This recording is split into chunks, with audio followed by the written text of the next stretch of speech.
Postmodern Art Podcast, a podcast dedicated to giving artists who are wilding the world over the platform they deserve. I am your host, Nathan Ragland, and for today's episode, get ready to rock out with your fellow pieces of trash and punks alike as we talk to a sensational artist that you should be hearing about today. Today's guest is John Daues, a composer, producer, and teacher of music, whose pop-punk influence has left quite an impression on the indie animation space and beyond. John has been someone that I've been lucky to know ever since the collaborations he and Tipsy have been doing, and really gotten a chance to really know in the months leading up to us planning this thing, and I cannot tell you how excited he and I are to really present this conversation to you today. If you enjoy our conversation, please support John with all the links down in the description below. Seriously, check out his music and everything. It is phenomenal. If you enjoy the podcast, make sure you like, share, subscribe, or follow whatever audio streaming platform you prefer. Leave 5 stars wherever you can. I see that stuff, and it genuinely warms my heart. Speaking of subscribing, I highly recommend you subscribe to the podcast on YouTube because we are currently on the goal to get 2,500 subscribers by the end of the year. If we hit that goal, I will be getting a tattoo as designed and decided by the community itself. More on that as we get to our conversation. So subscribe today. And look, if you want to go a little further with that support, may I recommend checking out that merch shop on fourthwall.com with the links to that in the description below. We have some sensational designs done by some fantastic artists that I know you will look incredible in today. But now, without further ado, please enjoy the Postmodern Art Podcast. I gotta say, I love how you got your little setup. It's crisp. I love how clean it looks. Oh, thanks, man. I just moved into the new apartment. It's Beautiful. Only a few weeks broken in, and there's a little bit lack of decoration and mostly sound treating foam everywhere at the moment. But hopefully we can get some dope anime pictures, some guitars hung up on the walls. I was gonna say, it's only a matter of time. But even then, what you got just right there with a couple of guitars in the background or whatnot, that's a vibe. That's a mood. It definitely speaks to my inner guitar hoarder that I've been struggling with for the last few years. That I'm like, don't judge me, everyone. They're like, oh, you got another one, huh? You gonna keep this one? See, others may call it hoarding. You just call it collecting. Yeah, I call it vibing. Vibing. Finding your vibe is what I would like to call it. To be fair, do you see the amount of cluster I got in the background of my for me right now? Yeah. I'm honestly loving the vibes. I see Far-Fetched. I see Lil Nas X. Mm-hmm. That pretty much covers everything that I like. So, to be fair, when you did do your own pop punk rendition of "That's What I Want" from Lil Nas X, it's kind of expected. Oh man, yeah, I love Lil Nas. That album that song is from. Oh, absolutely. When it came out, it was like a COVID jam, and I was all over it, just jamming my face off to it. So it was like a treat to do that song. For me, around the time that it came out, I had just started working at a different place before eventually working back at the place that I'm currently at. Okay. Because I was there for a little bit, but then there was a lot of cluster when it comes to upper management, side to dip, went to this new place, worked there for about 6 months. They actually asked me to come back when things got settled down. And because how about that upper management, huh? How right? About that? Well, yeah. It doesn't. Oh gosh. It doesn't help when that exact upper management hires someone who is immediately like, things are going to be working my way now. Gets rid of the shift. Gets rid of the shift that you're working on. Oh, dude. One of the big changes he makes is, because I was working on the overnight shift. They got rid of the overnight shift and had me on this weird start at 10 a.m. and then don't leave until 6:30 instead of coming in at night and leaving 6 o'clock in the morning, which I love. Oh man. Doing all these changes or whatnot, and then 4 months after he is hired on, literally the same week where we are introduced to this new shift, where they had just gotten rid of the old shift the previous week, he gets fired. Oh my god! Yeah, it's brutal, dude. It's brutal, and that's kind of the whole point of why I'm trying to do what I want to do is I'm just trying to get away from that life, man. That stuff drives me nuts. You know, knowing people go through it all the time, Yep. it drives me nuts. Like, there's got to be a better way, man. I'm trying to find it and show people the way, dude.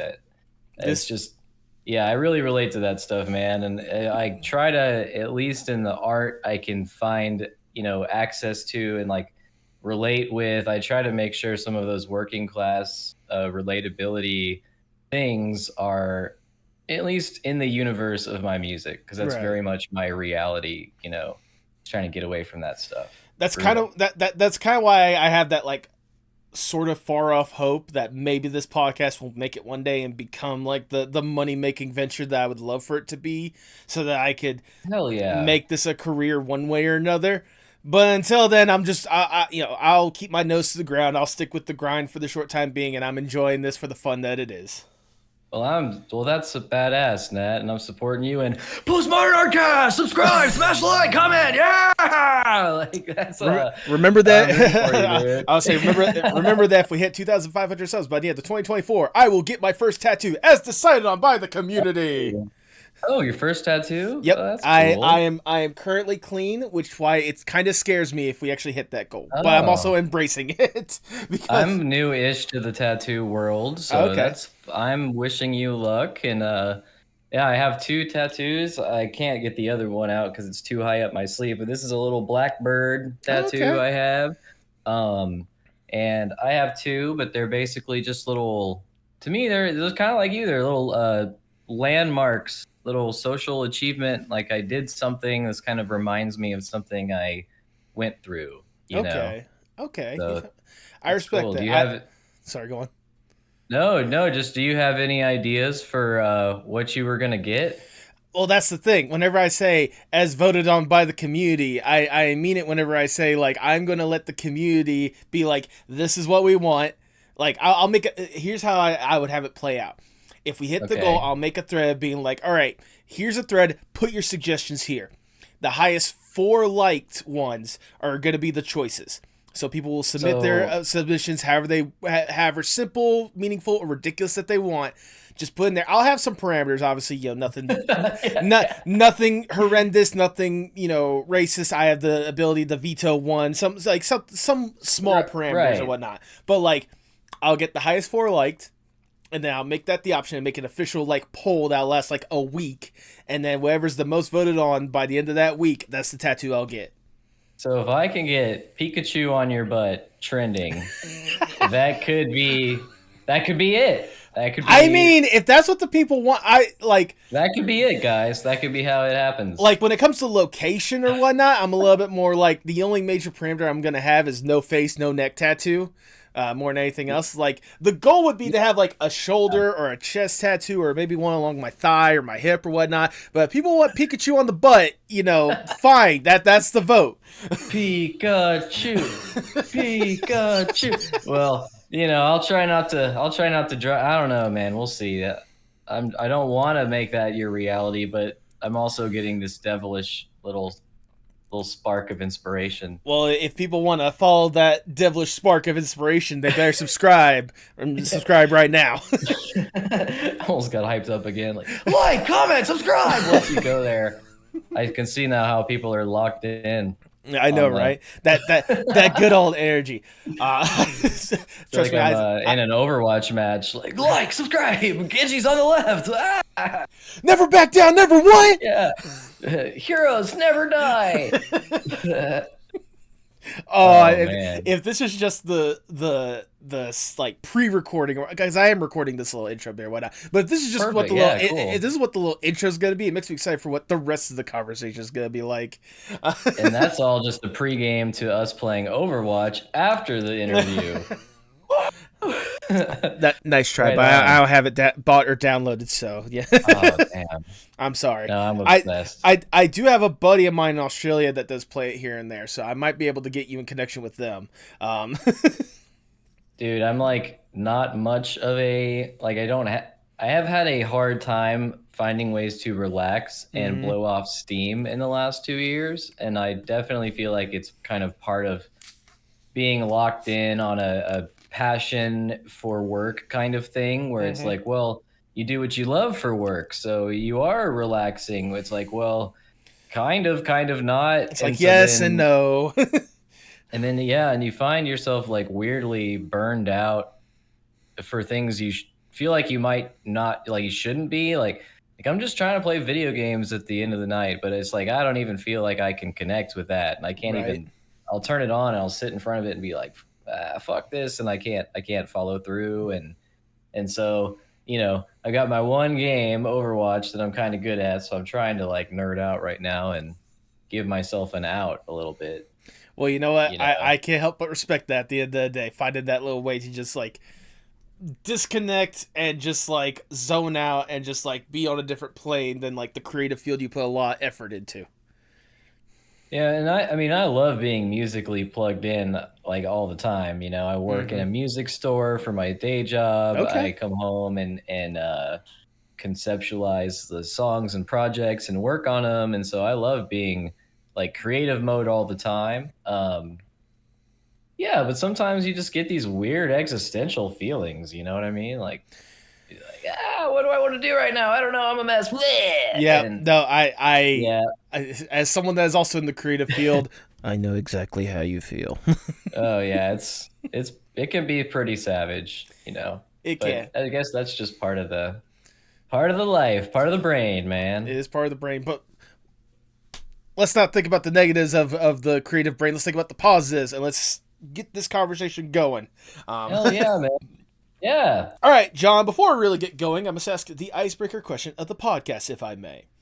Let's say you get to Okay. go to a deserted island on your own accord. It's just you alone with your thoughts. You get to kick back, relax, breathe, get to really enjoy yourself for a little bit with accommodations. Okay. You're not stranded on a deserted island. It's like a little personal B&B paradise island Oh, away that from. sounds So sounds beautiful. Okay. right Okay, I'm with it. so Okay. you're already with the vibe. You're already with the vibe. So to help make sure you don't go completely insane on this island, you could bring one piece of media or one piece of art with you to help with whatever kind of headspace you want on this island, whatever vibe you're trying to go with.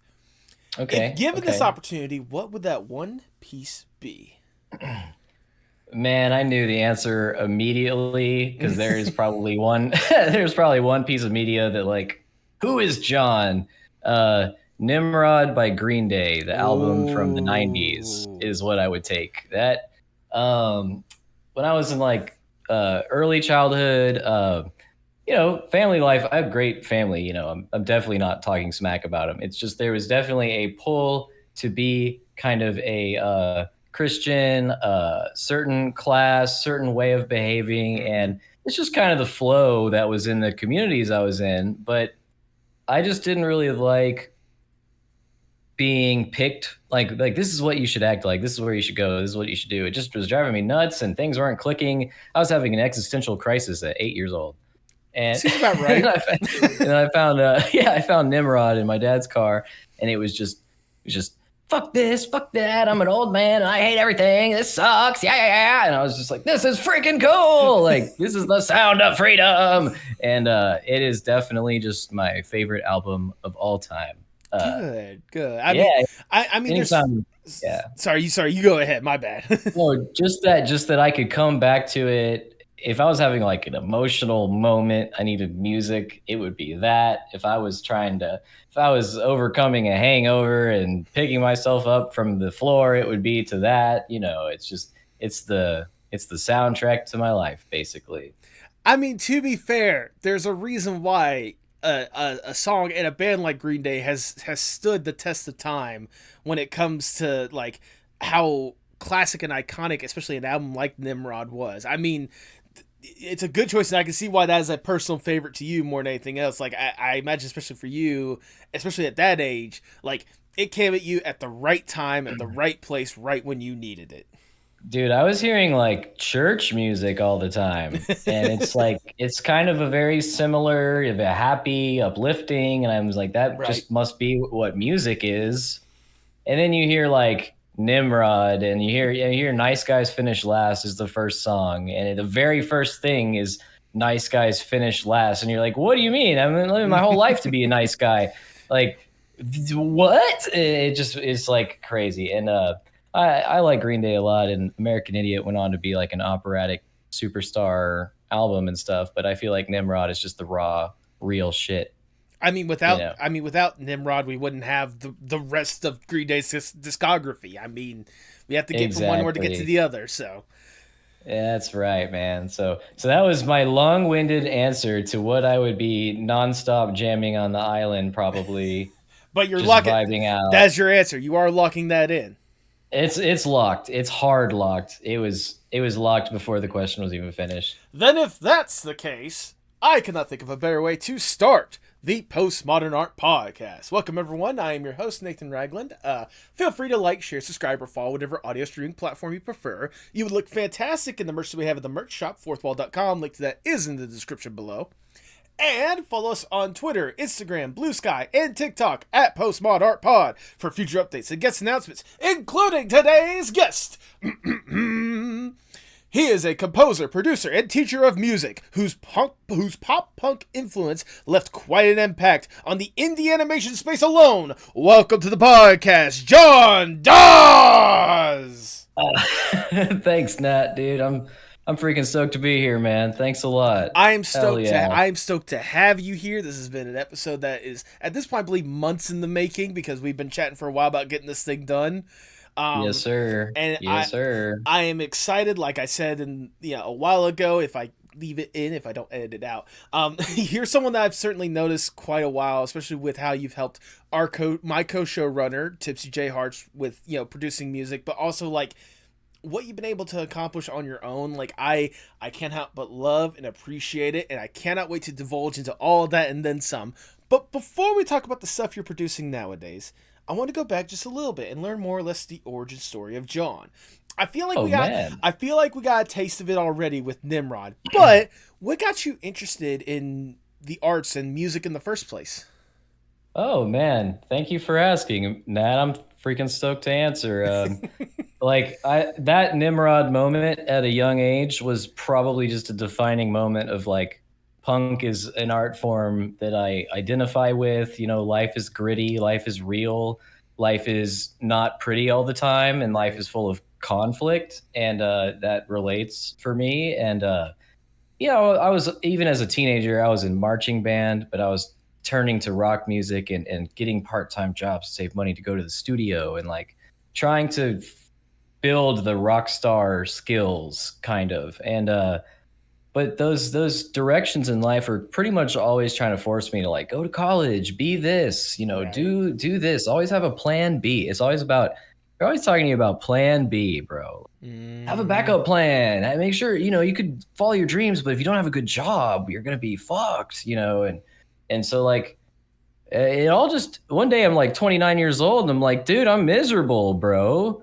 Life is not going where I want at all, and I'm trapped in a job. I was really trapped, and a lot happened. I split with a fiance, and I probably wouldn't want to go into it, but point is we weren't great influences for each other and our goals in life. Right. And so it all just came to a great reset period of, dude, you're at rock bottom.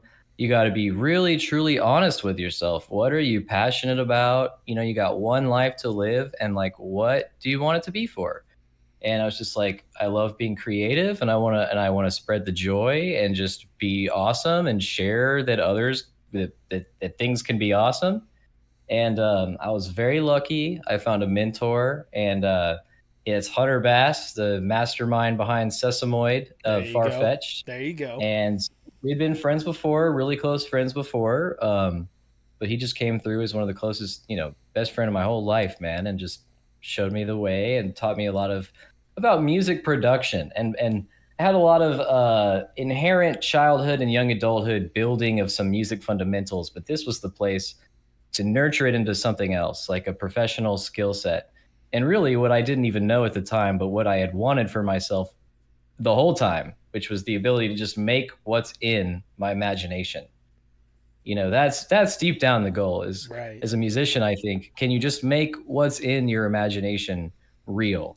Like that's what it's all about.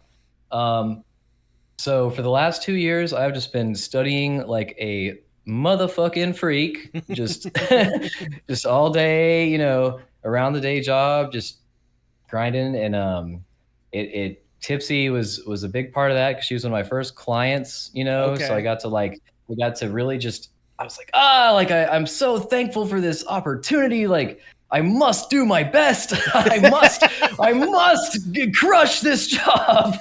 And that's how I feel about Tipsy's music is I'm so fortunate to have the opportunity that someone believes in me to be their producer, that I don't want to let them down. I want to Right. make awesome tracks, and I want it to be a reflection of their imagination, because that's the whole point, right? Is to bring that imagination to life. And so, yeah, the last 2 years has really been a big professional development and like turn my life around, kind of period. And it is now in the stage of like I'm looking for work and trying to make a pop punk song for your indie cartoon. You know? Yeah, yeah, and we'll definitely talk about like some of those opportunities that you've had, especially later on or whatnot. But I just want to go back just a little bit. I want to go back to kind of, you were talking about, especially growing up as a teenager, like while you were in marching band or whatnot, you still like had that like love for the rock and the pop punk or whatnot. I'm curious, what were some of those like? Well, let me start by asking this: what was it about pop punk, at least in your mind, that just like clicked with you creatively? Like, why do you think you like gelled well with it, and that was like where you felt most at home at listening to that kind of music? Oh man, I love that question, and it's almost funny to hear because I was actually as a teenager really into the like screamo metalcore, Okay. like 7-piece band with a singer and a screamer as separate people, and like the crabcore and just Like, like that was I was just like the oh original, yeah. like the original version of like Bring Me the Horizon and such. How they Oh start yeah. off as a screamo band. I was trying to be a screamer in a band. I was trying to like do that I wanted to have long, epic hair. I don't have any hair anymore. Uh, so so I was actually someone who identified a little bit more with the emo stuff, Okay. but then I always it's kind of like I was just both all the time. You see you're identifying and trying to make yourself look emo, but you also listen to Green Day and Blink 182 and Sum 41 all the Yeah. time and love it. And so I think I was trying to be like a deep, moody teenager. And Mm. then as I got older and I started being more like honest about myself and what I'm like around other people, it's like you're not trying to like bring people down and get that way, dude. Most of the time you're just trying to keep it pretty chill and like pop punk makes more sense for your personality sometimes. Right. Right. I Um, mean, especially with kind of the way that they like conveyed their emotions or whatnot. It's not so much I'm here to bring everyone down. It's just kind of everything kind of sucks around me. Let me just get this aggression out of my system. Yeah, yeah, and now I would like to think my energy is I'm trying to give out is more let's have some fun, man. Yes, that too. Let's let loose. Like, be a geek. Be a geek. It's cool to be a geek. Like don't let people tell you it's not cool to be a geek, and whatever thing you want to draw or thing you want to spend the whole weekend figuring out as an idea, like you should do that shit, man. It would be really cool if you did. And I want the whole world to feel that way, you know? That's what I try to encourage with this podcast. So again, I get the vibe. I get that mentality. Yeah. Um, Yeah. I was gonna say like when it comes to like pop punk, like that was some of the music that I grew up to as well. Like I was huge when it comes to Green Day, My Chemical Romance, Panic at the Oh, Disco, yeah. back when early Panic at the Disco, I should say, that first album or whatnot. Like those were some of the bands that I grew up with. So I definitely get that energy, that love for it more than anything else. I'm curious that like for you, like what were some of the like I know you mentioned Green Day or whatnot, but what were some of the bands or some of the acts that like personally like resonated with you the most, or have personally resonated with you the most, the more Oh, you've delved into pop punk and such? okay. Yeah. So I think I kind of had a trajectory as a kid. I went from Green Day to System of a Down, which was more weird and all over the place. And then Valid. it kind of, yeah, it went from Green Day to System of a Down to Slipknot, which was like super heavy. And from there, I kind of became aware of the fact that I was like obsessed with like music all the time, and Mm-hmm. that's where it just branched out into anything and everything, just rocking out and being countercultural and edgy. So I liked it all. My favorite pop punk bands for sure, though, Sum 41 is a big one because I love how they kind of toe the line between pop punk and metal. Valid. Like there's a lot of bands that have tried that formula, but it's such a weird counter, like two things of different vibes that doesn't always make sense. And so I kind of like to see people who experiment with it. Like maybe we take the edginess of the metal production with the realness of the punk, or maybe like the beats and the breakdowns. I don't know, just I do like to see how people get creative with that specific melting pot. So Sum 41 does it. I really like Day to Remember because I mean, come on, Yeah, dude. It's just yeah. come on. Come It's on. just come on. It's just fun. It's just fun. And then I was obsessed with a band called 4 Year Strong in high school. Okay.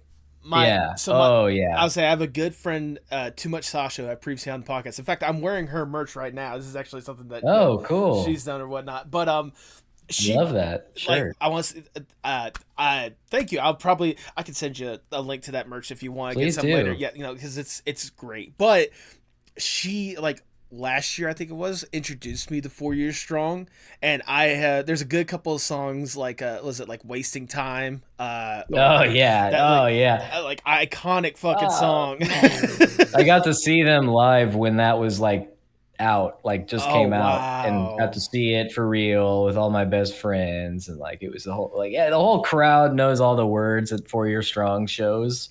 So you're in like hundreds of people and you're all just like wasting time. And All along it you was just something been else. wasting mine. Yeah. Yeah, dude. Oh, 4 Year Strong is great. Oh, they're absolutely phenomenal. So I'm glad to hear that. Like, I can see how it resonated with you before, but I can imagine, especially if you got older and disillusioned with kind of your path, with being forced down the path of like, let me get the corporate job, let me do this and that, and all that kind of stuff. I can only imagine, especially whenever, like you had said, you had just hit rock bottom, how kind of the vibe and the mentality of that kind of music kind of really raised you back up at a certain point. Yeah. No, yes, exactly that. I feel like punk is very much about a social message and a social connectability. Mm-hmm. And I really needed that because I was trying to kind of find my connection with not only myself, but just how I would fit back into society, and being the metal guy just didn't quite feel like the energy I wanted, Right. It, again, yeah, I was trying to. I didn't want to stay moody and stay depressed. I had been struggling with that like my whole 20s because I wasn't going in the musical direction. I was going into the John Incorporated direction, Yep. and it was never quite clicking. Life actually really never felt like it clicked until I was like 30 years old, bro. It was just crazy feeling, but it's like I feel like the first 30 years was just like crash coursing until I got here, Okay. you know. Yeah, it was kind of one of those clocking up. Yeah. it's like the first 3 years with the tutorial, but you were doing the tutorial wrong. Yeah. Oh yeah, like replaying it like a lot of times. Oh yeah. I can Oh imagine. yeah. So when exactly did it like? When did that kind of light switch hit in your head? Like, when did it go from just like this general love and appreciation for like the arts and music and pop punk to truly a passion and wanting to like make it your career? Like, when did you ultimately decide, wait, I could actually do something with this. I can actually creatively go forth and do something with this. When did that moment happen for you? Well, I was getting really great validation studying with Hunter because he at the time he lived an hour away from me, so I'd have to drive across Houston, and we had this arrangement that if I could show up on a certain day of the week where he was off work, he'd be willing to hang all day and basically teach me for free, pretty Oh wow. much. But it's up to me to drive there and back and haul my computer or whatever I had with me, and just strap in and let him do his thing and do my best to keep up, kind of. So along that path, there was a lot of validation, and just when you feel like you are studying something that you care about, you can work as hard as you can and just feel really good about it. So I knew that okay, that like this feels healthy. Like I'm investing in something. Like I'm just gonna have to believe in it. Like I have to believe. I don't have a choice but to believe. And so as that momentum was building, I think the moment that it all came to a oh my god was Ramshackle. Ramshackle. Was Okay. was Ramshackle 100% was that moment. Oh yeah. I will definitely talk about that in a second, but I can't bring up Ramshackle, at least the indie animation scene, without at least talking about one person in the indie animation scene that gave you a few opportunities here and there, that threw you a few couple of That's bones right. or whatnot. So I'll leave it up to you. Who do you want to talk about first? You want to talk about Tipsy or you want to talk about Dave? Oh man, I love both of those. Well, I think it would be right to talk about Tipsy first. She was, Okay. after all, my first music client, and has been my longest term music client. And oh man, I just have infinite love for Tipsy. And hey, How did you both first make that connection in the first place, if I may ask? actually, it was through Hunter. Okay. Hunter just knew about Tipsy looking for someone, and yeah, it was really through the grapevine, just kind of, hey, I'm going to recommend this guy because basically at the time, people will kind of crunch these equations of, well, I would have to charge this much, and I'm this busy, and who could do this, and who can fit with their vibe, Right. and people are trying to find the right fit for a job, and so Hunter thought it would be a great chance to see if I could like rise to the occasion and be fit for the job, Mm-hmm. and it was the first song was really cool because she wanted to do a cover of a song, and I kind of had to insert a little bit of like, well, what is John about? Because every producer, of course, is going to have their strengths, Right. and I had to say, hey, if we're going to do Country Bears, dude, it might be sick if it's like rock, like rocking out, like heavy guitars, and do something a little different, just spice it up because that's fun. And she was like, fuck yeah, like let's rock. And and I realize now that Tipsy was looking to go in a rock direction, but Mm-hmm. it was awesome that both of our creative instincts, were heading towards like, let's make rock covers because, rock music and alternative rock and punk metal is really my passion. So that lined up great. And then, well, we've really just had a lot of good song experiences, Right. Right. I'm so glad you mentioned that Country Bears one because I will be blunt. What like that was the one I was gonna bring up more than anything else because personally, out of Tipsy's performances alone, that is probably one of my favorites. That's at least like a good top three favorite more than anything else. Uh, Just just based on like the instrument that you played into it or whatnot, but also like the enthusiasm and like just how into the song Tipsy seemed to be like singing it or whatnot. It is a phenomenal performance from top to bottom. Kick it into gear, baby. Woo! I'm also Yeah, gonna it's a say lot of this fun. right now. I want to Mhm. take slight credit for the reason why Tipsy is your client or was your first Oh, client really? because she at that time she'd only just started the covers and whatnot, and that's mainly because I had only recently bought her a USB microphone so she could actually go forth and make like covers and stuff like that because that's something that she wanted to do. She's never had like a No USB mic. way. Yeah, it's one. So I believe this was after which interview was it? It was either after we interviewed Will Wood or after we interviewed someone like Cosmo Perry. I can't remember which person we had just interviewed, but it was like after that interview, I just said to Tipsy like, do you need like a USB microphone or something like that? Because she was like using her phone, which wasn't bad, but it's like as someone that records audio, like especially if Right. you want other people to listen to your audio, you want to have like a good Of audio course. good device to listen to it or whatnot. So it's like, let me get you this microphone from this company that I had gotten a USB microphone from before. It was Fee-Fi Technology, if you ever heard of them. They do some really solid and Mm-mm. really solid, but also like really cheap USB microphones more than anything else. Um, Okay, yeah. Sweet though. You I got her in the Yeah, game. I got her in the game. I mean, I'm gonna give her obviously more credit because she could have done anything with that microphone, but the fact that she wanted to do covers or whatnot, Hell that yeah, yeah. but like I'm glad to know that like that sparked the covers thing and then sparked this friendship that you guys now have where you get to create just incredible collaborations together. Like aside from Kick It to the Gear, do you have a personal favorite cover or collaboration that you've done with Tipsy? Oh yeah, my favorite one is the one that we're doing right now. Ooh. We're like almost done with it. We're very in the sauce on it.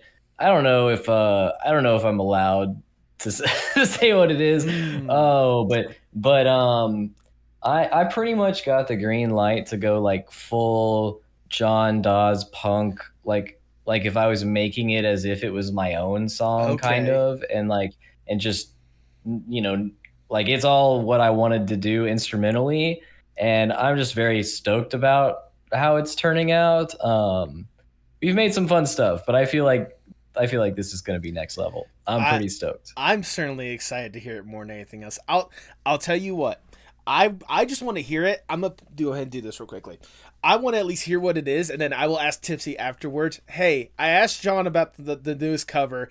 Is it okay if we talk about it? If she says no, if she wants to keep it secret, I will edit this part out right here. So you're saying we're stepping into an alternate universe right now. Mm-hmm.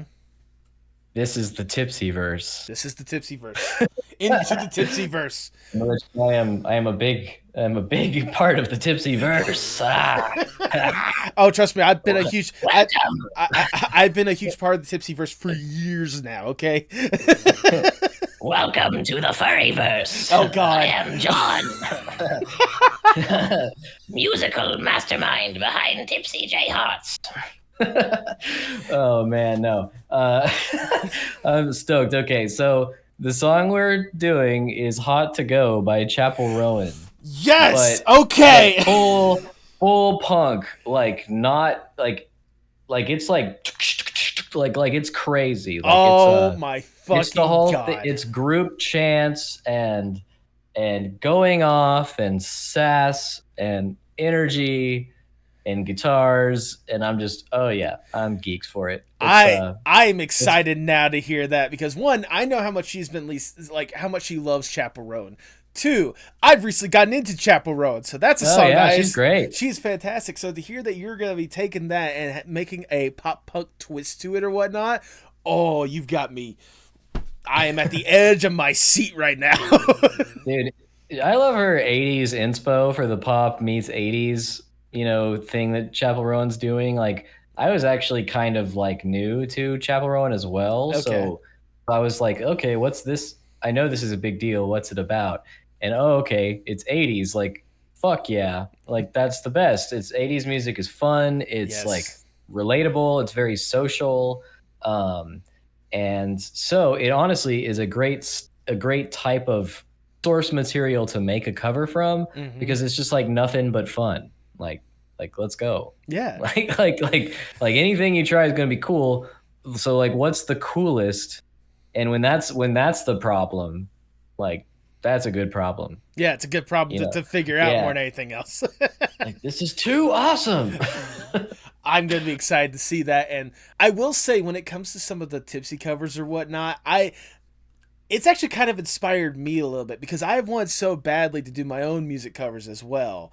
Especially with like some of the mentality they have for the pop punk one. Like I recently, so there's a song that I've been obsessed with for like the past week or so. It's a relatively brand new song. Uh-huh. It's called "Die with a Smile" by Lady Gaga and Bruno Mars. I don't know if you've had a chance to listen to this song, but No, but I love the name, yeah, and yeah, I'm sure it's great. I'm definitely gonna check it out. definitely check that out. But I would, if I will go to Tipsy about this, but if Tipsy is down for it, I would love to do at least a cover with her or at least with someone on that song.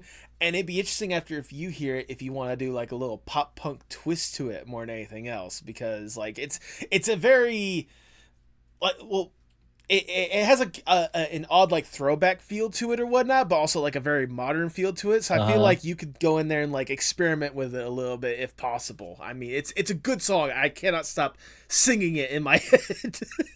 If there is a single man alive in the year 2024 who is asking the question, does it pop punk?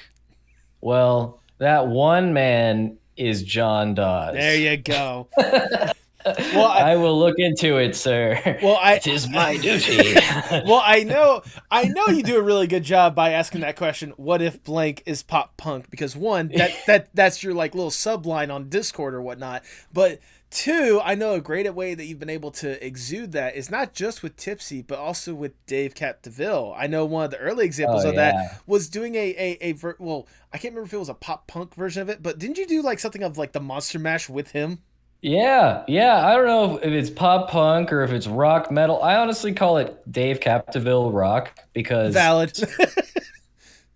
Dave is a very fun person. Dave is just a great person, like one of the best people I know on this Agreed. planet. And he is really a role model to me as far as the type of energy I want to spread, which is being fun, being inclusive, being yourself, and being vulnerable. And so I really look up to Dave. But Monster Mash was an amazing moment, and I was kind of trying to get in Dave's imagination Mm, of like what is his blend of rock and metal and punk, and like what would the Dave Capdeville band sound like? right. And so Monster Mash was my attempt at that. Which the song is fun, man. I love the Monster Mash. I already loved it before getting to make it with him, so that was like childhood moment.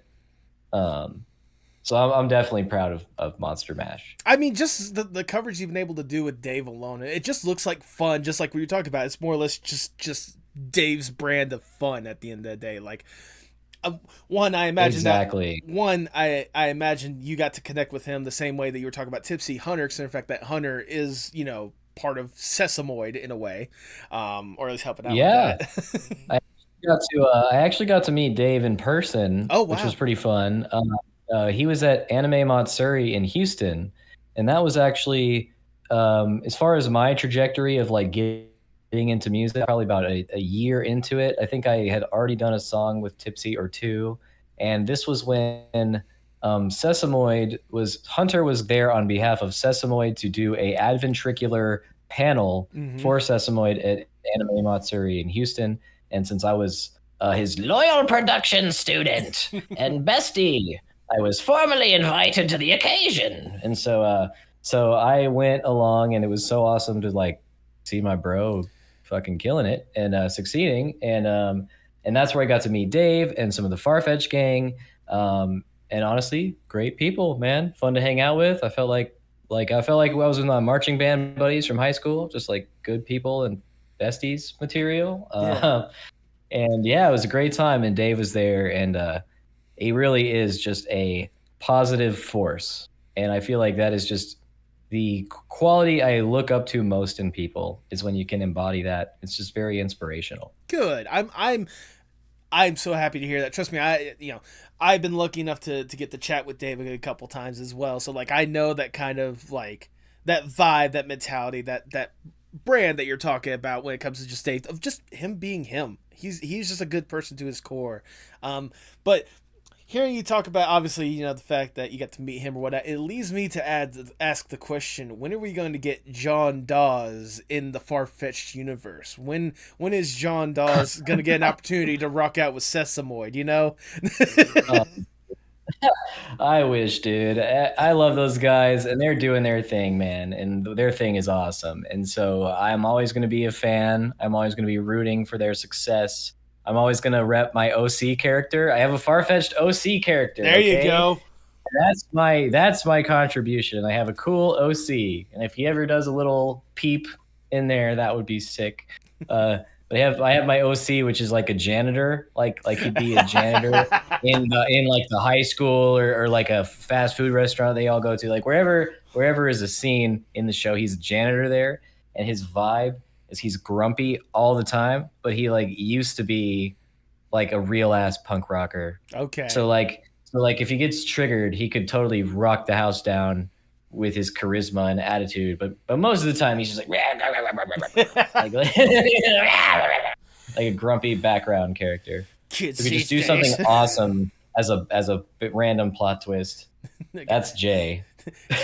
Kids these days wouldn't know how to rock out if there was a stone thrown in their face. Yeah, yeah, like, exactly. These kids don't know nothing. Yeah. It is. I That's love that. Jay. I love that contribution. And speaking of covers, there's at least one. Well, there's a good couple of covers that we can go to or whatnot. But I want to talk about one that you did yourself. At the very least, one of the Okay. ones that I personally cannot get enough of. And I know you kind of more or less mentioned the guy in the first place, but I just gotta say, one of my favorite covers of yours is your cover of "That's What I Want" by Lil Nas X. I, Oh, I genuinely. Oh no, trust me. We'll talk about the other more recent cover here before too long. But I just want to at least start with that one and then jump to the more recent one. And thanks, man. with that one in particular, like, what was like more or less the inspiration for wanting to make that pop punk? I know you kind of said that like that the album as a whole was more or less like a quarantine jam for you, or COVID Oh jam. But yeah. like, what made you want to just go forth and be like, let me pop punk this shit? Well, one, I really relate to Lil Nas. I think he is also a role model in, showing that you can be yourself, Mm-hmm. and unapologetically so. And as someone who is bisexual but has been in a very straight universe, like in his Okay. social universe, like not like those are the people I was around whose beliefs were being pushed on me and stuff. And so I was very just embarrassed of my true nature and my creativity and orientation and pretty much a lot about me, and being vulnerable. So this little Nas song was a chance to be like, you know what, fuck all that. Like, be exactly proud of exactly the type of weird you are. Uh, do exactly that and stand for that message and say those words and do it during Pride Month too. Like, do Yeah. it all the way. Like be invested in what you're about. And well, I really had been working up to it for a long time, actually. Oh, So it was okay. a project I had been really planning for it because I was actually very invested in this song because it meant a lot to me. And so what unfortunately happened was in the winter time, as I was building the instrumental, I got the shingles in my face, Ooh. Oh which no. shingle is brutal. It's like getting the chicken pox resurfacing as an adult, but much Yeah. more painful, with nerve pain, and like it's brutal. And it was like my whole face. So it was hurting my eye, my nose, my teeth, my ear. My ear was swollen shut. It fucked me up. There was no way I was going to sing or play music. I couldn't even work. I really couldn't even get out of bed. It was just like Baldur's Gate. I I It was like, I am it was like sorry to Baldur's hear Gate. that. Good It's lord. like 400 hours of Baldur's Gate. Like it was like you're like Baldur's Gate. Like like like I can talk about Baldur's fucking Gate. Like like Oh god. that's all I could do was sit there and play Baldur's Gate because I was fucked up from the shingles and it was brutal. I felt Right. disgusting. And so the song got completely delayed. Right about that time, I had a demo. Hunter was I heard the demo, loved it, and said, I want to produce it. And so I had like all these plans. Gouliards, which I want to make sure to drop in this interview. Gouliards, my badass friend and epic album artist, was already down to make sick art for it. So we had like a whole plan, but it got completely fucked because I went into like I'm dying mode pretty much. Right. I actually played trumpet and I had to sell my trumpet of 15 years to pay for my rent because of having the shingles, which was a blow. I'm sorry to Um, hear that. and it just really sucked. And right after that, I went back to my job, who ended up firing me for missing the amount of time I missed for having shingles. So I got like totally fucked. And thankfully, I hadn't. Hunter actually helped me get the job at the music store. So the Okay. homeboy has been looking out for real, the realist. And so things all worked out, and it took several months to kind of, okay, now I have to get my voice back. Like it took a whole month to get my voice back after the shingles, and then that song is actually really hard, by the way. Oh yeah. Lil Nas is like a great singer with high range, and Mm-hmm. so it was already an ass kicker of a track. So we worked through it. I had to do a couple sessions. Hunter gave me a lot of mentorship about singing and singing performance and singing recording sessions during that song. So finally, man, after probably 6 to 8 months of a process, we got it done. And thank goodness we started it early because it got finished just in time for the end of Pride to land. So it all worked. And man, regardless of how many streams this, how many this, that, I'm just proud of the song for existing. I am proud to say that I'm part of the, community, and that I'm bisexual, and that you can be whatever you want to be, and you should express yourself. That's what it's all about. Like the cover was already badass enough. I didn't realize how much and how sentimental it was to you more than anything else, and that makes me love and appreciate that song ever so more. To where now I'm gonna like truly appreciate it every single time it pops up in my Spotify playlist, because that's where I've got that thing firmly planted in there, and I listen to it every single time it drops. Like Thanks, dude. it's a great cover, and like especially now hearing like the backstory from it, like it makes me love and appreciate kind of the process, and like especially for how you do this kind of stuff. Like, I meant to ask this a little bit sooner, but you prompted early in the podcast, if there's one person to ask the question, can it be pop punk? It's you. So I'm curious. Yeah, for sure. So I'm curious, what is the process like for you of making a song, an established song like that, or just an established song in general? What is the process for you of making it pop punk? Many times, dude, I love that question. Many times it is just like it's like a it's like a it's like a like it's like a I have to make this could exist. Like, it happens in a absolute flash of like, this should exist, and like all of a sudden I start getting anxious because I'm like, yes, it should exist, this is a good idea, and like, what should be the process? And I just start, I'll get this extremely strong pull to something. It's like a gut feeling. So it doesn't happen with like every single song. I'm not listening to every single song like, should this be pop punk? Should this be pop punk? Should this be? But it's more like I hear a song that I'm really into, and I'm like, oh my gosh, like, this would be sick. And then as soon as that train of thought is started, it's fucking over. Yeah, there's no stopping it. It would be sick. It would be sick. And it's like, I'm cancel all my plans. It would be sick. And I'm like, like, I'm not sleeping tonight because this would be sick. And it's like, fuck my day job. This would be sick. that is how it goes, dude. That is like how it goes for sure. Once you get that inspiration, you owe it to yourself to follow it. Like that. I forget where I heard this.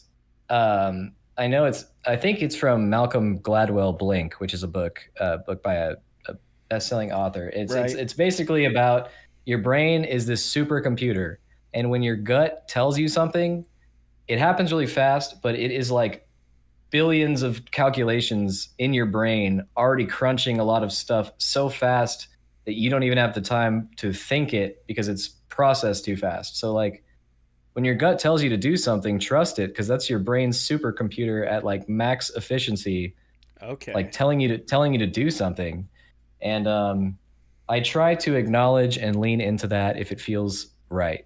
That's how I would put it. It makes me. Sorry, go on.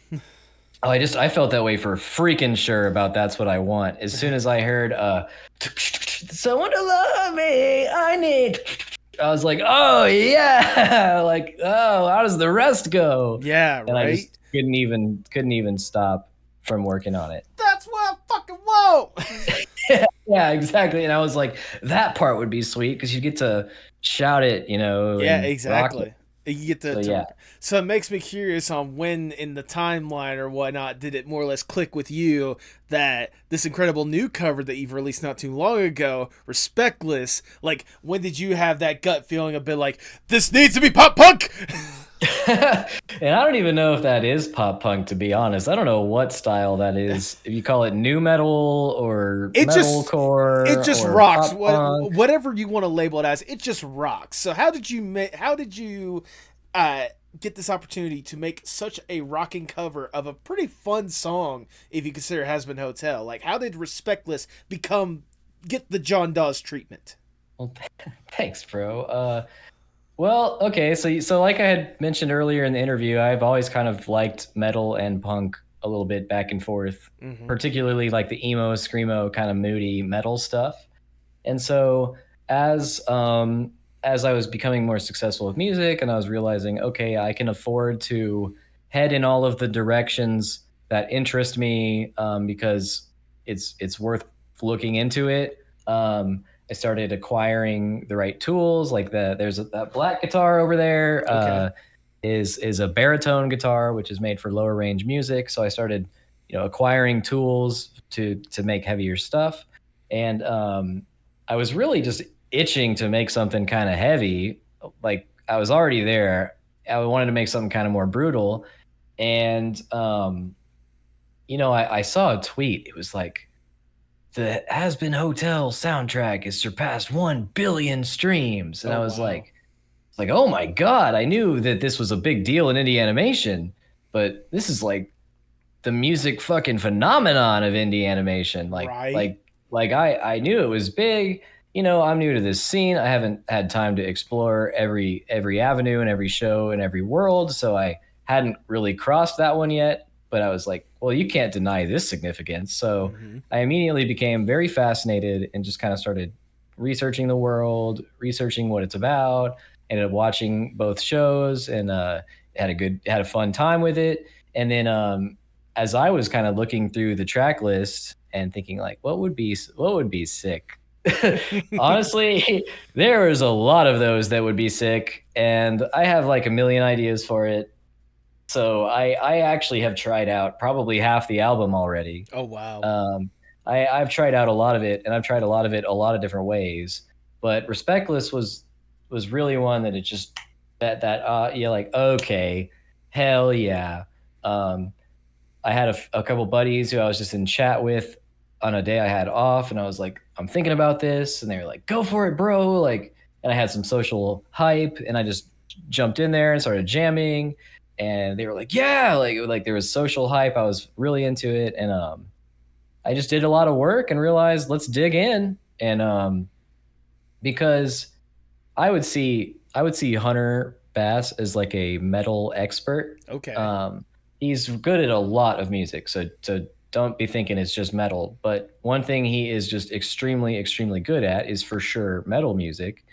And so I know he has a refined process, and I have my process for punk, but I wasn't sure it was going to get the right sound design, to be honest. And Okay. so I was like, hey man, I need some like heavy metal lessons. Like what's going on? Like, can you help me with post production and teach me a thing or two that'll help me with this genre? And so, we got into work with designing guitar sound design and teaching me some techniques to help execute my ideas.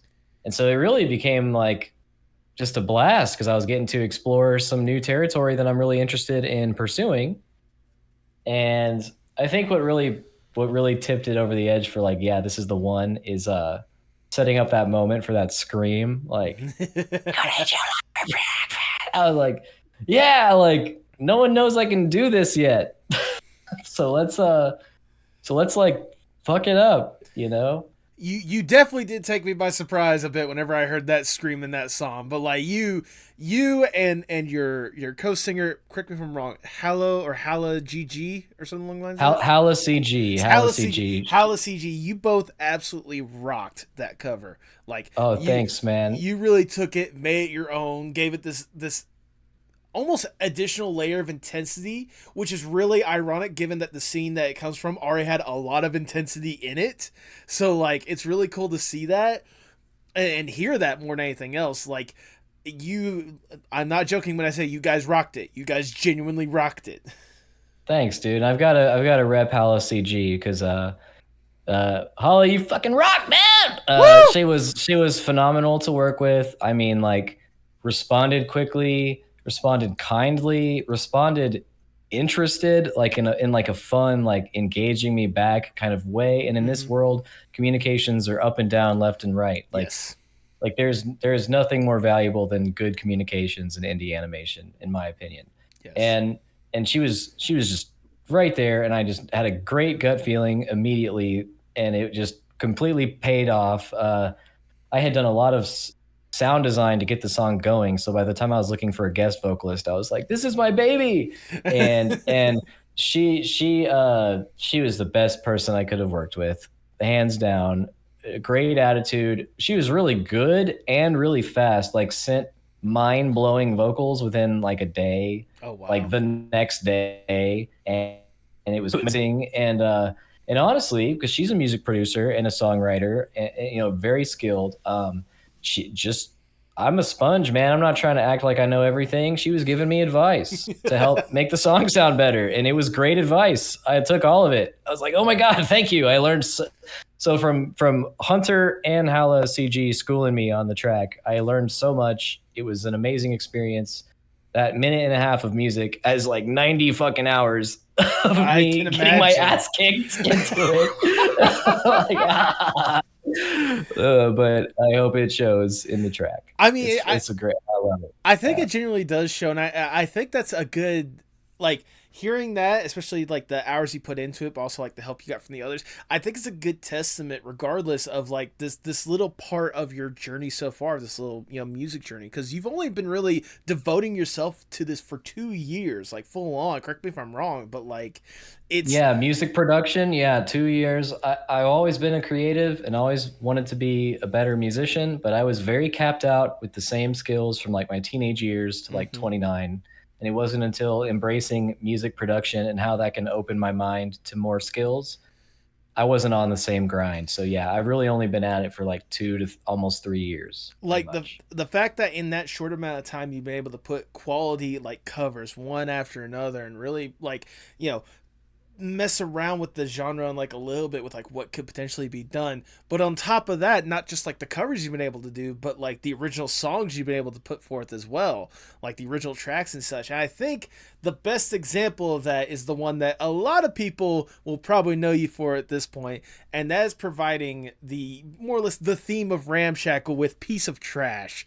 Like I'm genuinely curious, how did the opportunity even come to you to work on such an incredible show like this, and how were you given more or less the keys to create an incredible song?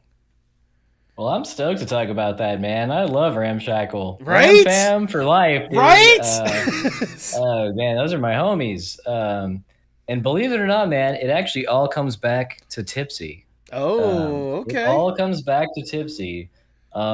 So at that time of my life, I was looking for work in indie animation, and well, when you're trying to build momentum, that's probably the hardest part of like the whole experience, because you don't have a lot of followers.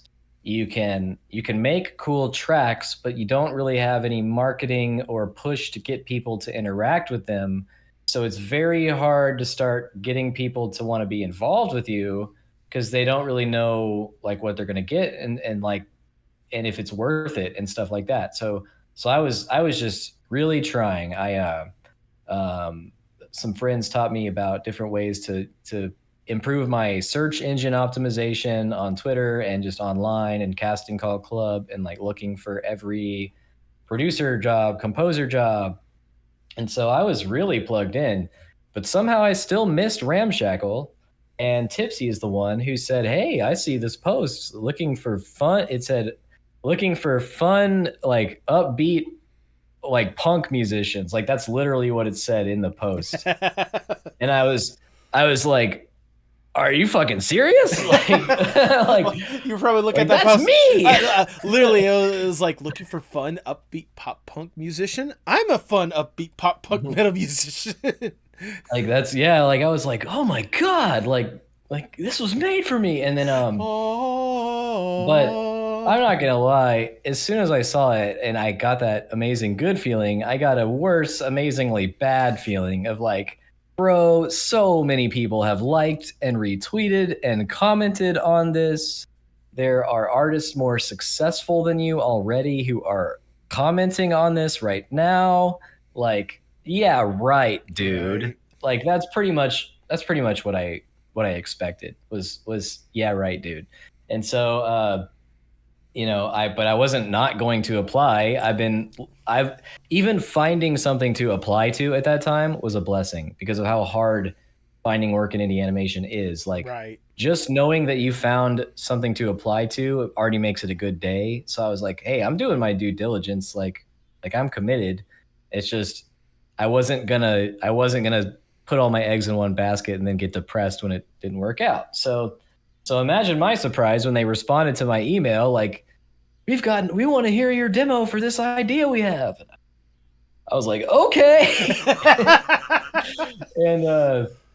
I think I got the response with the concept for like what they needed to see in a demo. I think I got that like around 9 or 10 at night. And then at 9 or 10 the next morning, I sent them my demo, which you know what that means. We all know what that We means. all know what that means. We all know exactly what happened that night. Mm-hmm. And I didn't sleep Yep. even a wink, dude. I was like high and I was like in the sauce, like highly locked in, the most locked in you could ever lock in. It was literally the moment like you're talking about earlier when it comes to like when you have the inspiration for a cover song, but it's just inspiration for a song and Jeremy's like, I need to do it. Let's go. I read all the comics that night and tried to very quickly culture blast myself on Ramshackle, and I could see like this is so punk, like this is so working class, this is so like all the values, this is exactly the brand, like the thing that you want to associate with. And so I knew how important it was, and I treated it like I was back in grad school, dude. I treated it like my old life. Like I'm a student of this right now. I learned the story. I tried to write fun introduction. I did like a whole narrating bit about Skip, Stone, and Vinny as they try to find the 7 Dragon Balls. I mean, food and like all this stuff. And it had a lot of energy, and they liked the demo, and that's how it happened, man. And got on the team. We wrote the song and we seshed it really hard. Me and Gabe, the lyricist, he was helping me with the lyrics. He's an amazing guy. We had an awesome like poetry slam together as I'm like jamming all the instruments. And then Josh was a drummer consultant who was helping me because I'm really guitar, bass, and vocals first, and the drummer last. So I definitely really value drummer friends because I like to talk to them as much as possible, get advice, always need consultant on my drum work because I'm trying to get better. And so we had like I had like 2 amazing musical assets, and then in Josh and Gabe working together, and Z knowing exactly what she was looking for, so being able to tell us clearly what we're there to do. And we were just like a force, man. We made the song, and we did all that in January, February of 2023. So Goodness. a full year and a few months change before the actual drop. And actually sat there for like a year, just me knowing it's gonna happen and knowing it's gonna be awesome, but no one else knowing it's gonna happen and be awesome. So that's it was really hard to be like, it's coming, guys. It's gonna be sweet. Don't just allow the power of the NDA in a way, even in the indie animation space. Right. It's just like, oh, I just want you guys to hear this song. It's gonna be fun as hell. Right. Like, I'm proud of it. And what's really crazy, so that all happened in 2023, right? But this whole time, man, I'm like logging hours in production. Like I'm getting better. I'm learning things. So ironically, the week before it came out, there was a last minute need to edit piece of trash for the episode. If you notice in the episode, there's like a slight cut from the real version. It's like right at the end, it's like barely modified. And so when that happened, and they were talking to me to make sure that all went well, I was like, well, hey, it's actually been a year of me sitting on this song, and I've learned like a ton of shit. So what if I just went back and like remixed it like right now? And they were like, yeah, let's check it out. And so there at the last minute, we actually gave the song like a total facelift. And really created the sound quality of it. And that's how it became what it is today. So I'm so stoked of how it all went, man. It's crazy how the experience was, and then it came out, and it is what it is. And I'm just happy people love it, man. I mean, to say, like, as you can tell, I've already been very enthusiastic about it. If I just may say, like, the fact that you've had to like hold on to it for a year before doing the facelift, I think it was well worth the wait more than anything else. Because like, especially the way that it was used in the cartoon, it was a good punctuation point more than anything else to an already fantastic animation. So I mean, I think you and your team like did a phenomenal job with that song, and it just makes me excited for what else you could potentially be producing. I mean, I know I got a tip of a future cover that you know may have or whatnot, and whether or not that's in the episode, you'll know later. You should know by this point, but it makes me more or less curious, like at least for you, like how should I word this? What are some of the things that you would love to produce at a certain point in the near future, if I may ask? Like, because I can only imagine, like you said, you get these like bursts of inspiration of like wanting to really do this kind of stuff. So it's like, is there anything you've been wanting to like tinker with, toy with? Is there a certain song that you've wanted to experiment with? Is there some original concepts that you've been wanting to get around and actually like bring forth to reality? Like what should we Yeah. expect from John? Okay. Yeah. Oh man, I've got a lot to say about that. Well, it was something crazy I didn't expect. I was, you can't help but read comments sometimes, and so I read a comment, and it kind of struck me as, the people watching indie animation are not the same crowd as like my demographic all the time. Like, Right. I'm like 32 in a few weeks, and like I grew up on cartoons and pop punk and video games, but there's a whole new generation of people coming up on the new version of fun music and video games and culture. And so like Green Day was the cool thing when I was that age, but now to them that's like the 80s. It's like the Yeah. old people stuff. And so I kind of realize a little bit of that is going on. And so my goal is to kind of try to be the sound of that 90s 2000s, but present day, like a dude who really got like who he was from that time, but making music now. Like that's kind of the era. I'm trying to give people that nostalgic, takes me back to that era. And there's so much variety and fun music in that era that I feel like there's an uh endless inspiration. Hmm. Like so many things can be fun and awesome and punk and metal and new metaled out. And um, well, since Ramshackle, I really tried to put myself out there and take advantage of that opportunity that it put me in the scene. And so, well, I can't say too much about him, but let's just say I hope that you will be seeing more songs from me in a lot of cartoons in the next 2 years. Oh, A you lot. I'm hoping tease. to say a lot, man. Like, like I look at my Discord and all the servers I've been fortunate to join in the last 5 months, and I mean, it just goes, it goes. Like, yeah.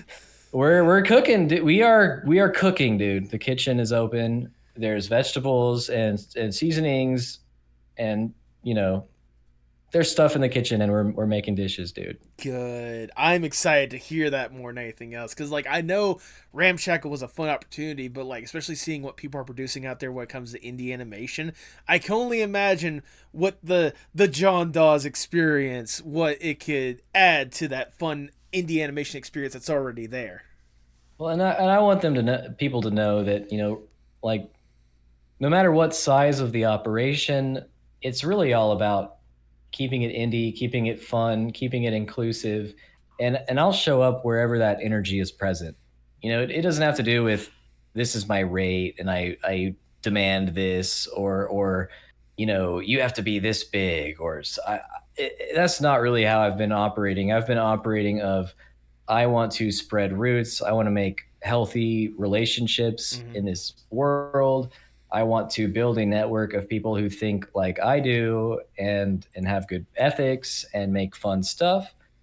And thankfully, that I feel like that has panned out for me. So I really don't know what I'm allowed to talk about and what I'm not allowed to talk about. So let's uh, let's just tell people at the very least, keep your eyes open, keep your ear close to the ground, because I'm sure you'll be announcing when the opportunities arise of, hey, I got the opportunity to do this cool thing or that cool thing.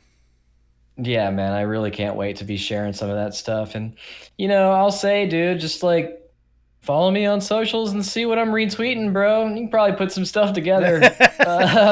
Like you can probably figure it out. I'll It's I'll definitely be a giving you that. mystery, but I'll definitely be giving you not like that a time deep. to plug that stuff at the end. There will be signs, is all I'm saying. All But no, signs point to yes. I'm very grateful, and there's a lot of people that I again, spoilers and whatever. I don't want to like say the wrong thing, but there's a lot of people I'm extremely grateful to, and I'm pretty sure if you listen to this and you know who you are, you know what's up. But I appreciate the fuck out of you guys, and Yeah. we're rocking, dude. Like 2024, 2025, we are rocking faces off, dude. That's exciting to hear more or Yeah, less. yeah. But like, thinking back to like not just the opportunities you've been getting recently, but the opportunities that more or less arise thinking back to your art journey as a whole, from like having this love and appreciation for music early on to kind of losing your path to hitting rock bottom, and now here you are in a relatively short part in this long part of the journey, and you're doing so much more and you're getting so many cool, incredible opportunities than you ever had before. Like, it has to amaze you how far you've been able to come along in your art journey, right? Yes, man, it's like weird to think that this is my life now. I didn't even think it was possible, and younger versions of myself are geeked, gooped, and gagged that this is happening. Um, yeah, it is kind of surreal sometimes, and there's ups and downs with what that is because you're getting used to new norms and new realities, and something I'm really working on as a person is knowing how to have a healthy routine and keep up with healthy boundaries and try to really police those things for yourself and people you interact with. Making sure you're building a healthy foundation is really where my head is at. It's like, don't let all of the hype drive you nuts, falsely inflate your self-worth. Like I got here because of investing and loving music and studying it really hard. So just like keep doing it. you know? Um, Man, I feel like I kind of rambled a little bit. Almost lost my train of thought. I'm like, what are we talking about again? We were talking about just kind of your art journey or what. We're just talking about art in general. We're in good vibes, and I was actually gonna say, I'm glad you said, investing in that music, investing that kind of love back into that music or whatnot. Because for this next question, if I may, I want to invest that love and a whole lot more. Because John, I want to give you more or less the dream scenario. Let's Okay. Oh, okay. let's Ooh. let's say I am Big Shot Mr. Moneybags. I come up to him like, look, John, we know you are absolutely killing it out there. We've heard the covers, we've heard the original stuff. We know that there is some incredible stuff that you can do. You just need that little extra push, extra platform. Really get you to that point more than anything else. We have access to everyone and anyone in whatever industry possible, and more money than should be possible. We really should be, taking care of the animators. They are currently on strike. We should be supporting them or whatnot. But we promise we're focused on them in a little bit. Right now, we're focusing on you and you alone. We promise we'll take care of the animators. We promise. Please. Stand with animation. Anyways, but For real though. oh yeah, no, for real. But if given this opportunity, what would be the dream John Daues project? Oh man. It's in progress. Oh, It's probably many, many, many years away. Uh, I have grown an interest in directing indie animation myself, okay. and I think we're a long, long way off, and a lot of being a student off, and a lot of networking and social experience off. But the seed has been planted. I have really conceptualized an idea for a animated universe, and I feel like it really does speak to my core creative instinct. Um, and so, yeah, man, I'm studying indie animation like on the side with everything else I'm doing. I'm really learning about like the process, the labor involved, the different skills involved, just the management and the reality of it. Because I realized, well, with how much I care about the goal really is creativity and the platform and the message. Um, well, creating a cartoon is really a home base for that. Right. And really does get to the art form I'm truly interested in discovering and creating. So I think it's a long way off, because for me, even like drawing, I'm trash. Like like yeah, so many skills I have yet to understand, apply, know the ins and outs of. It almost seems foolish to say I have a dream for it, but I learned to stop being embarrassed about that shit and just say what's on your mind, There and you and go. be yourself. And I would love to make an indie animated series one day. Okay. Okay. Yeah, man. That I'm now genuinely intrigued on what you could be cooking up there. You can correct me if I'm wrong, but I have to imagine it has to have some sort of like musical influence with it, right? I mean, you are a music person. I imagine it has to Oh be. fuck yeah, dude. Oh fuck yeah. Come on. Oh yeah. Oh yeah. It's rocked the fuck out. Oh yeah. I would Good. love. It's, Yeah. that's what should be called. Just rock the f out. There you go. Oh man, I hope so. But like I said, right now it feels a little bit more like a pipe dream, because there's Okay. so much, and like so much research, so much resources, time, energy, and effort of others that, again, um, knowing how much labor goes into that, and someone who's had to build it up his own little independent business, I would never be expecting certain things from people. I want to keep it ethical, and so yeah, I know I'm gonna have to do my due diligence for that, Right. but I have been excited as I get to have my little study time. I'm really excited. It is fun to learn about something you're passionate about. I honestly think that is probably the most fun activity, is in general just learning a new thing that you're excited about, and so I'm feeling a lot of that lately. Well, there you go. I'm certainly excited to see what you're gonna be doing with that. And hey, if you get to the point where you need a voice actor or whatnot, just literally message me. You don't have to pay me. It's have Mike will travel. Like I want to help you out one way or another, dude. Like Have Mike will yeah, travel.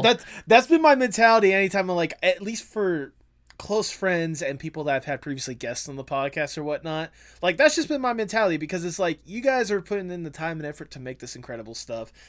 I'm only asking if there's even a small opportunity, if there's even just like a background noise or whatnot. I just want the opportunity to work on more, because I've been wanting to get into more voice acting stuff.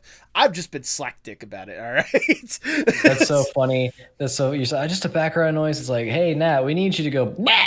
Can you can you Ah! send can you send me just a quick? Meh? Can you Meh. send me one of those? Well, Meh. that's There you and go. it's like in the credits, it's like Meh, Nat, and Perfect. that's it. Made Perfect. it, You dude. don't even need to IMDb. you don't even need to give me the full name. Just literally just Nat. Just Nat. Nat. Role achieved. But sadly, we need to get down from the dream scenario. We gotta get back to reality, and I'll ask Yeah. the ever so generic question: Okay. where do you hope to see yourself in, say, 5 to 10 years from now? Okay. Well, I'm very excited about this new series of cartoons I've been fortunate enough to get on the team for, and who knows how it's going to pan out for a lot of these guys, because you're doing a lot of these people are taking their first steps into a lot of new territory and new skills. There's marketing involved. There's platforms and all kinds of different things in the mix. So who knows how it's all going to pan out, but I again am just happy because the positivity and the message and the fun is intact with those projects. And so I'm just hoping to be associated with that energy in that amount of time. Like, oh yeah, this shit is punk. Like, where's John? Like that's like the idea, is to really be known for that thing. I think that's my goal. And some people want to like they want to switch it up. They want to do this or that. I'm a pretty simple guy, man. I'm trying to live my 90s, 2000s fantasy There you go. and keep it real and make awesome shit like that. And that's enough for me if I could do it full time and grind it out. Hey, you know what? That's a good mentality to have, and that's a good thing to thrive for within next 5 to 10 years. I mean, look what you've been able to do for 2 years alone. Lord knows where else it could take you from here on out, right? Yeah, man, I hope so, man. If you know I'm asking, can it pop punk? I'm trying new things all the time, Okay. man. Well, I'm certainly Always. I'm certainly excited to see that more than anything else.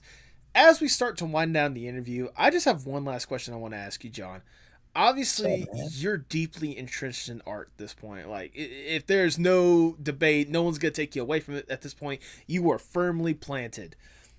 How important is art, not just for you, but for the world as a whole? Oh man. Oh man. It's like the most important thing. Uh, Especially nowadays. It's just so easy to be forced into things you don't want to do. Like I live in the US and the cost of living is absurdly unattainable, Yeah. which means no matter where you're at in society, you're pretty much just trapped into a job or I got to pay for this, this, and this. I got to finance this, this, and this, and it dictates what you can eat, what you can do, and it's just awful. And so art is a way to see a different side of the world where it's like, well, what's in there? Like what's in your heart? What's in your brain? What can you show us? It really means something special. And when a lot of the day to day is just that like sludging grind that's awful, those beautiful moments are really like what's worth tuning in to, you know? Um, so people who have the urge to make that and share that with the world should keep doing it and never give up on doing it. Like, no matter what anyone says to you, keep doing it because you're always going to be learning about doing it. You'll always get better. You're going to be as good as you want to be or be as awesome as you want to be. Just don't stop, you know, because don't let the grind win. Don't let plan B win. That's really my message is if someone's talking to you about plan B, fuck plan B, dude. Um, Plan A is what the world needs, There you you go. know. I There. think I think that's my message about that. Well, that is a wonderful message, if I do say so myself. Um, Thanks, man. John, that is all the questions I have for you. I've already showered you with a whole bunch of praise, but I'm gonna shower you with a little bit more because it's my podcast. I do what the fuck I want. Um, Thanks, bro. like I said, John, I've been aware of your stuff for a while, and I've always loved and appreciated the effort that you put out there with every little bit, whether it's Tipsy or Dave or any of the covers that you do, or the original stuff that you're able to push out there, like whether it is the Ramshackle theme or your own music on your Spotify and such. Like I have loved and appreciated, and I cannot get enough of it.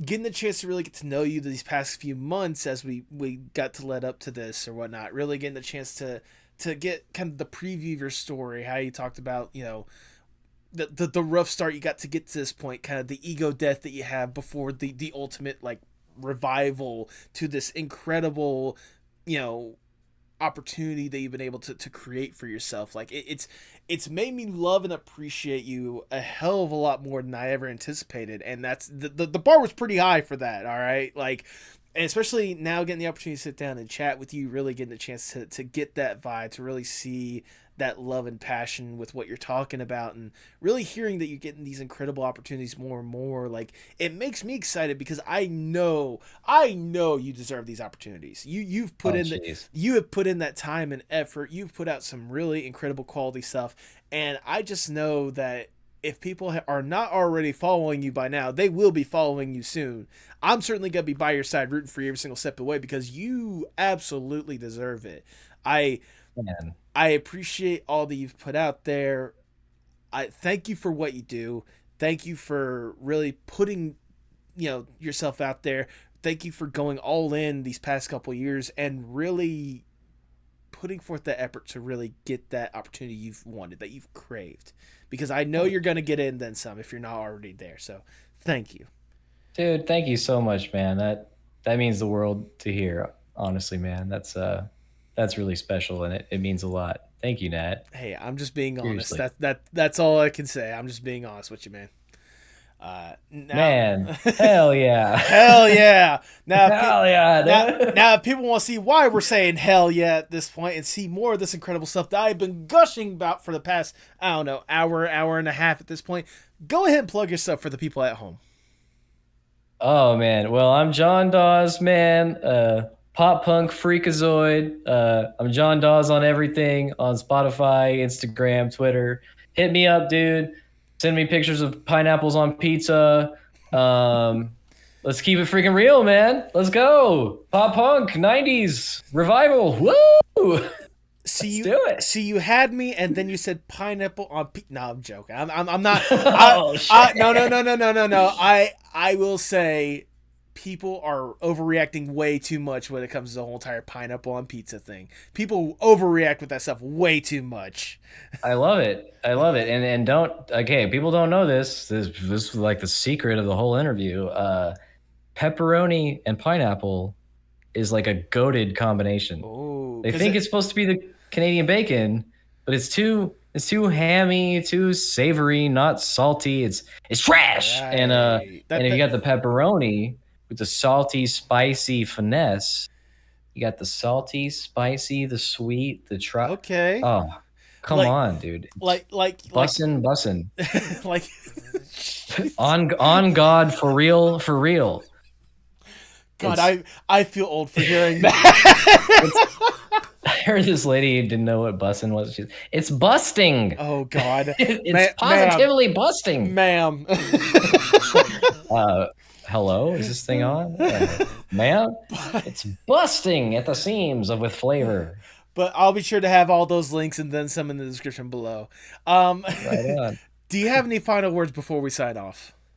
My final words. I'm gonna teach everyone at home something. You got the devil horns. Rock on. Right. But people don't talk about the baby devil horns. Ooh. The little growing devils that are going to be rocking out one day soon, and that's when something's a different level of dope, and the baby devil horns come out.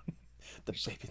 And then if something's just really sick, they might even grow into like full size devil horns one day, and baby devil horns, dude. Those are my closing words. Use them more. Come on, baby. Come on. It's cute. It's fun. Baby devil horns. I just gotta say, baby devil horns. It's nice and all, but if you just flip it around, it looks like it or whatnot. It looks like you're like an Italian father that's converting to Satanism or whatnot. Like, where's the gabagool? Oh yeah, like. I can't do accents, bro. I would be trash at that right now, but yes, yeah, exactly that. There you go, exactly that. With that, all I have left to say is for the people at home, if you can, please pay your artists. Pay your artist, dude. Pay your album artist. Pay your 2D phenomenal baby devil horn approved message. They make like a little grunting sound because they're still growing their horns. It's the baby devil horn. Tell me what's wrong, tell me its parts in motion. Sing me a song, tell me your eyes can open. Show me it all, pick me up in the car you go when you used to call. Show me it all.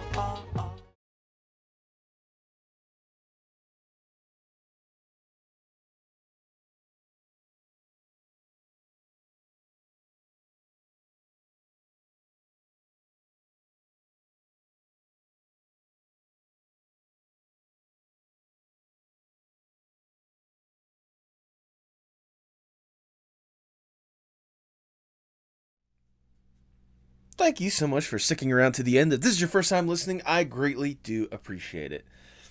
Like I said in the intro and whatnot, I have been excited to have this conversation for a while, and it was just as wonderful as I expected it to be. John, if you've gotten up to this point, thank you so much for taking the time to do this. This was a fun chat. I really got a good conversation out of this one with you, and I know it's gonna be one of many that we're gonna have. I have been really, really thinking about music a lot lately. I've really wanted to put myself out there when it comes to the music aspect, in one way or another. even if it's just as simple as like a cover or whatnot. I've got a couple of covers in mind, and I mean, you've seen the people I've been hanging around with or whatnot. I mean, you got Tipsy that does covers and such. You got Tay that does some phenomenal covers and gets other people involved and such. I mean, I got John now. I could probably do something with Dave if I wanted to. But like, I guess ever since I was like really young, music's been something that has always been a major aspect of me in one way or another. And I've always wanted to like take the opportunity to see if I could do something with singing. I don't know if I have the best voice for it, but it's less about if I got the voice for it, just if I can have a little bit of fun with it, you know? It's just a random thought. Maybe at some point in the near future you'll see a cover, hopefully, because it's something I do want to do. And you know how I am with talking about people going out there and trying the creative ventures and really expressing themselves. Well, I feel like that could be a good way for me to express myself. Just need to find a good place to start more than anything else. I mean, regardless, I hope that if I do get the opportunity to do that, you guys are going to love it and share it around and have a good time with it, whatever I decide to do. And if you guys have been sitting on your own covers or sitting on whatever creative venture, go out and do it. Have fun with it. I mean, this podcast is a good example of that. The other podcast I'm doing, Get Connected with Iris and Nathan, which I highly recommend you subscribe to today. It's another good example of that. It's one of those, I know for me, if I am going to put myself for something creative, it's only a matter of time. It's time for me to, get motivated and actually do it, but it's only a matter of time. And for you guys, it should also be a matter of time. If you're sitting on something creative that you want to do, just go out there and do it. Have fun with it. Have some fun, express yourself, showcase that love and support.